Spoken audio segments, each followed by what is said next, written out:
नमस्कार, मैं हूं अंकुर और आप देख रहे हैं सत्यहिंदी.com। सत्य हिंदी की एंड्रॉइड ऐप डाउनलोड करने के लिए आप सब इसके वीडियो के डिस्क्रिप्शन में जाइए।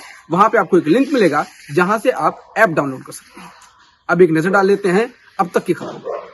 देश की इकोनॉमी का एक बड़ा हिस्सा 8 कोर इंडस्ट्री का डेटा आ गया है। कोर इंडस्ट्री की ग्रोथ में लगातार 9वें महीने गिरावट दर्ज की गई है। कोर सेक्टर ग्रोथ नवंबर महीने में -2.6% रही है।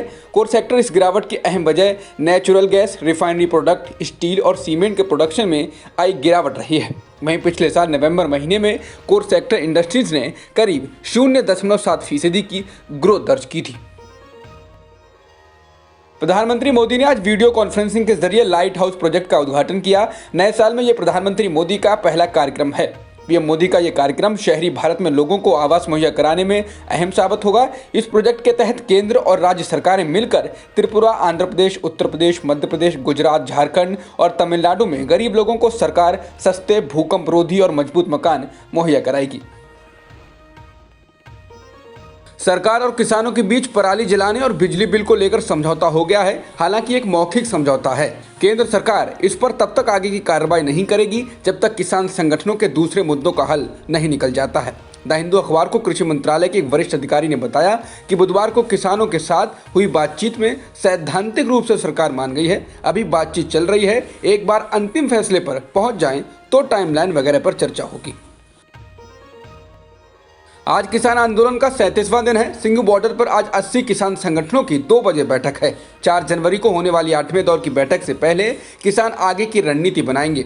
वहीं किसानों के प्रदर्शन के कारण चिल्ला और गाजीपुर बॉर्डर को बंद कर दिया गया है। इन दोनों रास्तों से दिल्ली से नोएडा और गाजियाबाद की ओर लोग आते जाते हैं।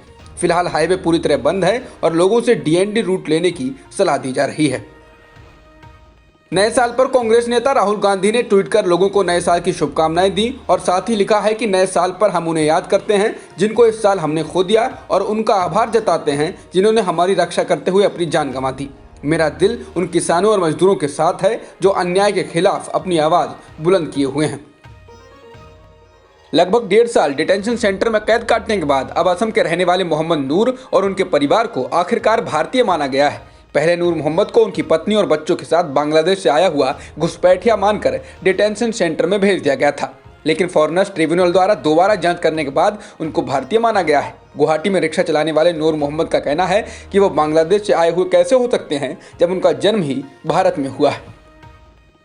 उत्तर प्रदेश की योगी आदित्यनाथ सरकार ने अब जाकर हाथरस के डीएम का तबादला मिर्जापुर में किया है। डीएम प्रवीण कुमार लक्ष्कार हाथरस गैंगरेप के दौरान चर्चा में आए थे। उन पर परिवार की बिना अनुमति के रात में ही पीड़िता का अंतिम संस्कार कराने का आरोप लगाया गया था, जिसके बाद देश भर में प्रवीण कुमार की आलोचना हुई। योगी सरकार ने डीएम का तबादला नहीं करने को इलाहाबाद हाईकोर्ट में यह कहकर सही ठहराया था कि डीएम के ट्रांसफर की बात केवल राजनीतिक दल दबाव डालने के लिए कर रहे हैं। इस दौरान हाईकोर्ट ने पूछा था कि क्या ऐसे डीएम का मामले की जांच के दौरान उसी जिले में बने रहना ठीक होगा जिसके ऊपर आरोप लगाए जा रहे हैं। अब प्रवीण कुमार की जगह रमेश रंजन लेंगे। बता दें, गुरुवार को योगी सरकार ने 11 अधिकारियों की फेरबदली की है। फाइजर और बायोनटेक की कोरोना वायरस की वैक्सीन को विश्व स्वास्थ्य संगठन यानी WHO की मंजूरी मिल गई है। WHO ने इमरजेंसी यूज की इजाजत दे दी है। WHO ने कहा कि वह दुनिया भर में स्थित अपने क्षेत्रीय कार्यालयों के जरिए वहां के देशों से इस वैक्सीन के लाभ के बारे में बात करेगा। वहीं भारत में आज ऑक्सफोर्ड की कोरोना वैक्सीन को मंजूरी मिल सकती है। आज अधिकारियों की मीटिंग होनी है। इसी के साथ अब दुनिया भर के देशों में फाइजर की कोरोना वैक्सीन के इस्तेमाल का रास्ता खुल गया है। चीन ने भी नए साल यानी 2021 की पूर्व संध्या पर अपने देश में विकसित कोरोना वैक्सीन को मंजूरी दे दी है, लेकिन इसने वैक्सीन के ट्रायल के आंकड़े नहीं जारी किए हैं। इस पर सवाल उठ रहे हैं, खासकर इसलिए कि क्या चीन ने यह दिखाने के लिए वैक्सीन को मंजूरी दी है कि वह पश्चिमी देशों से बायोलॉजिकल डेवलपमेंट में पीछे नहीं है। जब वैक्सीन विकसित की जा रही थी तो चीन की वैक्सीन दुनिया में सबसे अव्वल रहे देशों में थी, लेकिन अब जबकि Pfizer, Moderna, Oxford university, AstraZeneca जैसी वैक्सीन को मंजूरी मिल चुकी है तो चीन की सरकार ने भी अपने देश में विकसित वैक्सीन को मंजूरी दे दी है। चीनी सरकार ने गुरुवार को कहा है उसने यह मंजूरी क्लिनिकल ट्रायल के परिणामों के शुरुआती विश्लेषण में वैक्सीन के करीब 79% प्रभावी होने के बाद दी है। चीन में जिस वैक्सीन को मंजूरी मिली है उसे चीन की सरकारी कंपनी सिनोफार्म ने तैयार किया है। भारत में पिछले एक दिन में 20,035 नए कोरोना संक्रमण के मामले दर्ज किए गए हैं और 256 मरीजों की जान भी गई है। इसके साथ ही देश भर में कोरोना संक्रमण के कुल 1,02,86,000 के पार मामले हो गए हैं। मृतकों की संख्या भी 1,48,994 हो गई है। फिलहाल एक्टिव मामले 2,54,000 से अधिक हैं।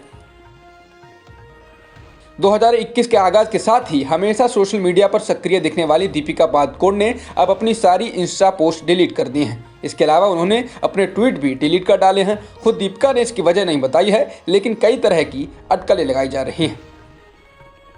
न्यूजीलैंड के captain cool Kane Williamson ICC test ranking में स्मिथ और कोहली को पछाड़कर शीर्ष पर आ गए हैं, जिसके बाद केन विलियमसन ने कहा कि विराट कोहली और स्टीव स्मिथ मुझसे श्रेष्ठ हैं। उन जैसे खिलाड़ियों से आगे निकलना हैरानी भरा और सुखद भी है।